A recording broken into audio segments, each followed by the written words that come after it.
Dans une chambre d'hôtel, Nancy Stokes accueille un travailleur du sexe nommé Léo Grande. Nancy, anxieuse, explique qu'elle n'a jamais eu d'orgasme et qu'elle s'est juré de ne plus jamais en simuler après la mort de son mari 2 ans plus tôt. Elle n'est pas sûre de son corps et de son âge, et elle est gênée d'avoir engagé Léo, qui essaie de la mettre à l'aise.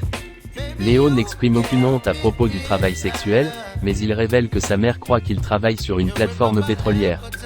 Nancy se dit déçue par ses enfants adultes et ajoute qu'elle est professeure d'éducation religieuse à la retraite.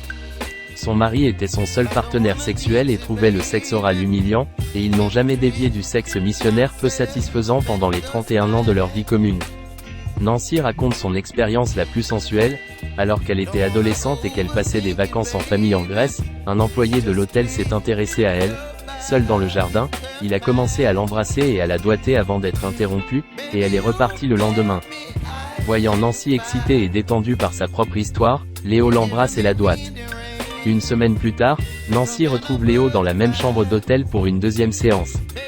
Bien qu'elle n'ait toujours pas atteint l'orgasme, elle a préparé une liste d'activités sexuelles à expérimenter pour la première fois, en commençant par la fellation. Elle reste angoissée, les appels téléphoniques de sa fille aggravant la situation, mais Léo la détend en dansant et en la massant. Craignant d'avoir sacrifié sa jeunesse et ses aventures potentielles pour sa famille, elle est bouleversée après avoir touché le torse nu de Léo, qui l'encourage à embrasser son propre corps. Léo révèle qu'il a un jeune frère dans l'armée, dont il est séparé, et suggère à Nancy de prendre d'autres rendez-vous, mais elle l'accuse d'essayer de gagner plus d'argent. Il lui parle de ses autres clients, expliquant qu'il éprouve un réel plaisir à les voir s'amuser. Nancy voit Léo s'exciter lorsqu'il décrit son travail, ce qui l'excite à son tour, et elle finit par lui faire une fellation.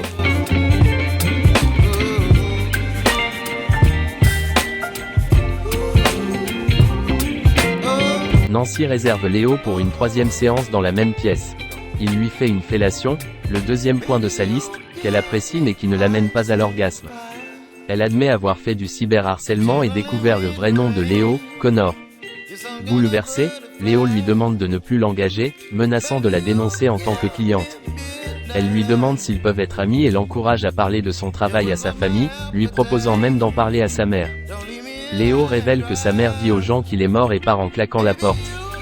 Revenant chercher son téléphone, il admet avec colère que sa mère l'a renié quand il avait 15 ans et part. Nancy réserve à Léo une 4e séance et lui donne rendez-vous au café de l'hôtel où la serveuse, Becky, s'avère être son ancienne élève. Nancy remercie Léo pour sa nouvelle confiance et son éveil sexuel, et l'a discrètement recommandé à plusieurs amis. Elle avoue que son vrai nom est Suzanne Robinson et que Léo est la seule véritable aventure qu'elle ait jamais eue. Becky l'interrompt en racontant que Nancy lui a fait honte, ainsi qu'à ses amis, à cause de leurs jupes courtes, les traitant de salopes. Léo a révélé son travail à son frère, renouant ainsi avec lui, et explique que sa mère l'a renié après l'avoir surpris avec plusieurs amis en train d'avoir des relations sexuelles en groupe. Elle ne reconnaît plus son existence, passant même à côté de lui dans la rue. Nancy s'excuse auprès de Becky pour ses jugements passés, avoue sa véritable relation avec Léo et recommande ses services. Nancy et Léo s'offrent une dernière séance dans leur chambre, s'adonnant avec passion à tous les actes restants sur la liste de Nancy, mais celle-ci n'a toujours pas atteint l'orgasme. Pendant que Léo cherche un jouet sexuel, Nancy le regarde se promener nu et se masturbe, s'offrant son premier orgasme.